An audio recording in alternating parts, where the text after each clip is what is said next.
6.2절 디지털 시스템. 디지털 시스템은 디지털 데이터를 처리하는 동기순차 논리 회로입니다. 디지털 데이터를 처리한다라는 것은 숫자를 계산한다는 뜻이죠. 그리고 이제 동기순차 논리 회로라는 것은 이 안에 데이터를 저장하는 레지스터가 있고, 이 레지스터의 출력이 클럭에 맞춰서 변한다라는 거고요. 디지털 시스템은 컴퓨터보다 더 큰 개념입니다. 그러니까 컴퓨터도 이 디지털 시스템의 한 가지 종류라고 할 수 있습니다. 이 절에서는 디지털 시스템의 구조를 제시할 거고요. 그리고 어떤 기능을 하는지 설명할 겁니다. 그 다음에 타이밍 신호라는 개념을 소개할 거예요. 이 디지털 시스템은 클럭이 들어가고 클럭 펄스가 들어가고 클럭은 0과 1이 계속 반복이 되는데 이것을 시간별로 나눠서 쓰거든요. 그래서 이 클럭 펄스를 시간별로 어떻게 나눠서 쓰는지 그 개념을 설명하도록 하겠습니다.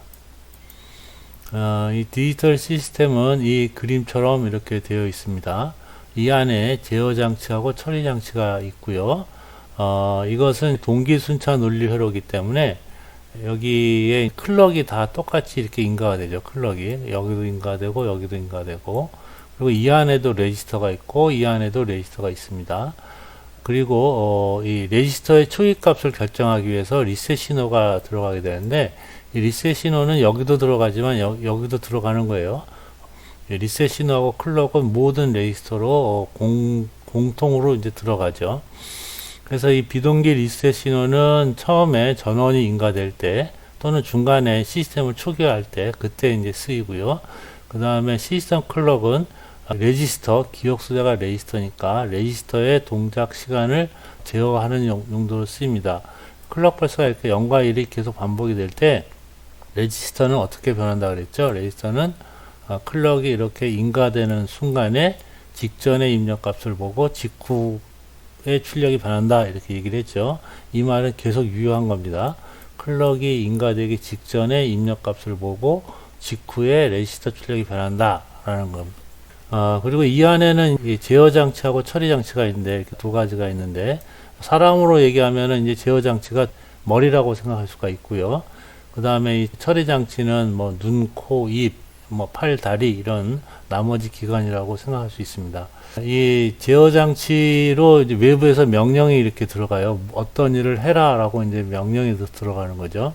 이게 컴퓨터 같으면은 명령어가 들어가는 거고요. 이게 뭐 세탁기라고 보면은 빨래를 시작해라 이런 형태의 명령이 들어가는 거예요. 그래서 어떤 동작을 해라 라고 이제 지시를 하게 될 거고, 그리고 이 제어 장치는 이 처리 장치에서 상태 신호를 받습니다. 이 처리 장치의 현재 상태가 어떤지 하는 신호가 이렇게 들어오게 돼요. 그러면 이 두 가지를 고려해서 제어 신호를 이렇게 내보내 주는 거죠. 그러면 이 처리 장치는 이 제어 신호가 하라는 일을 하는 거죠. 얘는 할 수 있는 일이 여러 가지를 갖고 있어요. 여러 가지 일을 할 수 있는데 그 중에서 지금은 어떤 일을 해라 라고 신호를 이렇게 내보내 주는 겁니다. 처리 장치는 데이터를 이렇게 받아서 이 제어 신호가 하라는 일을 하고 데이터를 출력을 합니다. 얘는 데이터를 받아서 이 안에 저장하기도 하고 계산도 하고 이런 일을 하는 겁니다.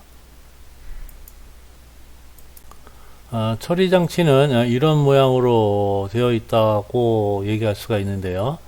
이것은 레지스터 파일이라고 되어 있는데, 이거는 레지스터 여러 개가 있다 이런 뜻입니다. 그러니까 레지스터 여러 개를 모은 것을 레지스터 파일이라고 합니다. 그러니까 레지스터 하나가 아니라 레지스터가 여러 개 이 안에 있을 수 있는 거죠. 그리고 이 모양은 멀티플렉서를 나타냅니다. 이 모양은 멀티플렉서를 나타내요. 그래서 레지스터로 저장할 수 있는 값이 외부에서 주어진 데이터를 저장할 수도 있고, 이 레지스터 값을 조합배로 해서 계산을 해가지고 계산한 결과를 다시 또 저장할 수도 있다 이런 의미죠. 둘 중에 하나 선택하는 게 멀티플렉서니까 둘 중에 하나 선택해서 여기에 저장할 수가 있습니다. 그리고 클럭 펄스가 이렇게 들어가게 되는데, 이 클럭 펄스는 여기 있는 입력을 레지스터 파일에다가 저장하는, 적재하는 역할을 합니다. 그리고 이 조합 회로는 연산 회로인데요. 연산 회로인데 이거는 입력이 들어오면 바로 출력이 결정이 되죠. 이 안에 레지스터가 없다고 생각을 합니다. 그래서 레지스터 출력이 결정이 되면 얘는 계산을 바로 끝내 가지고 출력을 이렇게 내보냅니다.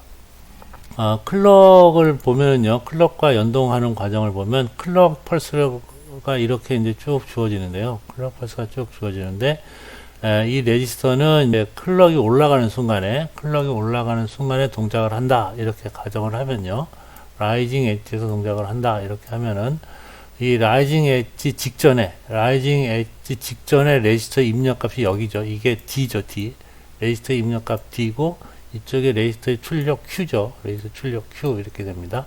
그래서 클럭이 들어오기 직전에 요 입력이 레지스터 출력으로 이렇게 나오게 되죠. 요 순간에 레지스터의 값이 적재가 됩니다. 적재가 되고, 그럼 이 출력이 정해지면 이 조합 회로는 바로 계산을 하니까 여기서 계산된 결과가 나오죠. 이걸 R이라고 이렇게 써보면 리절트라고 해서 그냥 R이라고 한번 써봤는데요.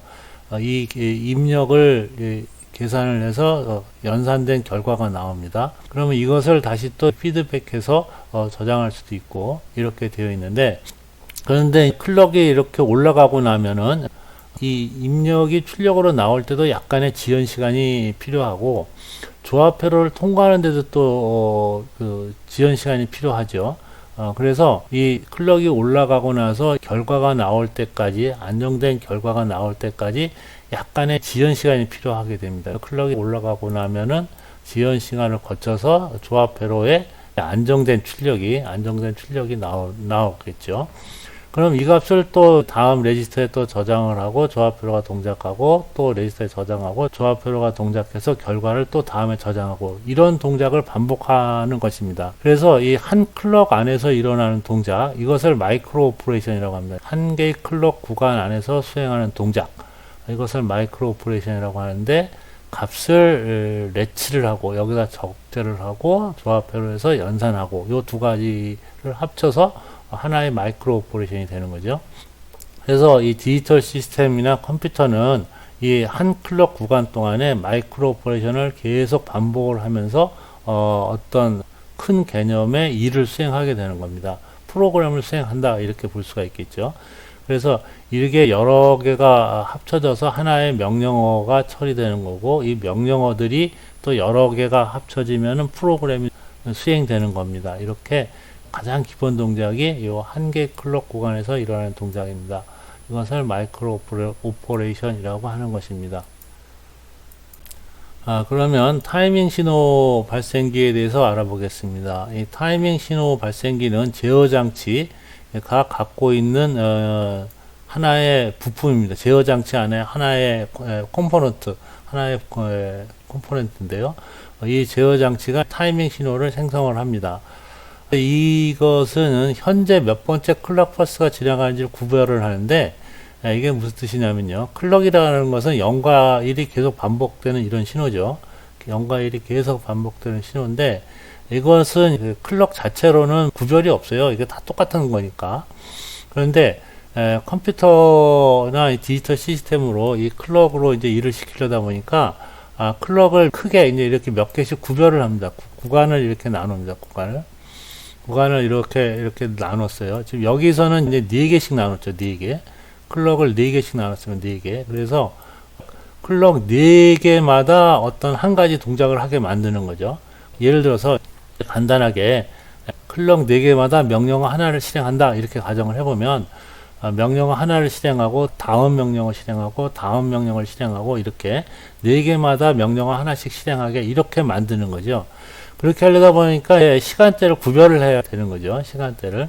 그래서 명령어 하나가 처리됐고 또 하나 명령을 처리하고 또 하나 명령을 처리하고 이런 식으로 구별이 되게 됩니다. 그래서 이 4개의 구간을 또 세부 작은 그 시간으로 나눠야 되는데, 이게 T0 구간, 이 소문자는 이게 시간입니다. 시간을 구별한 겁니다. 큰 구간 안에서 0, 1, 2, 3, 큰 구간 안에서 0, 1, 2, 3, 큰 구간 안에서 0, 1, 2, 3 시간이 이렇게 흘러간다 라고 시간을 나눠서 쓰는 거죠. 그래서 타이밍 신호라고 얘기를 하는 겁니다. 그래서 큰 구간 안에서 T0란 구간, T1이란 구간, T2란 구간, T3란 구간이 매번 반복이 된다라는 거예요.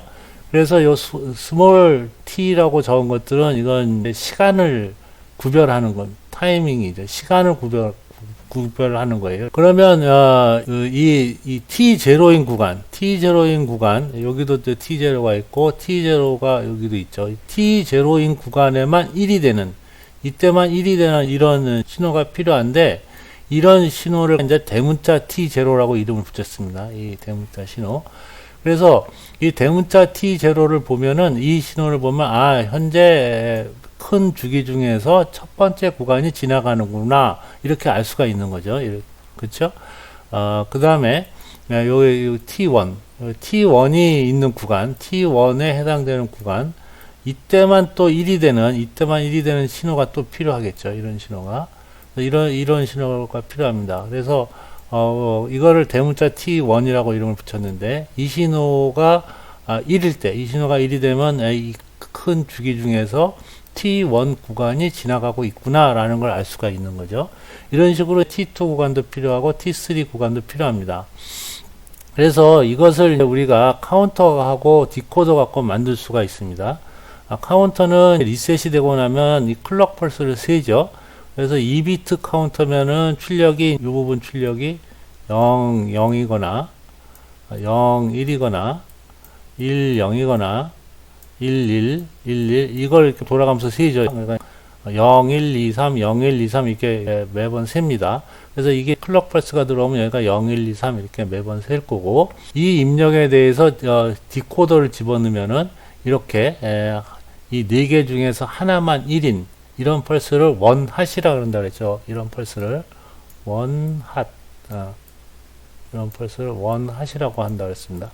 넷 중에 하나만 1이 되는 원핫, 이런 신호를 만들어낼 수가 있죠. 이게 디코더 갖고 만들어낼 수 있으니까. 그래서 이 디코더의 출력이 이 타이밍 신호가 됩니다. 이 타이밍 신호. 그래서 이 대문자 T는 이런 신호가 나오는 신호의 이름이라고 그랬죠. 신호의 이름.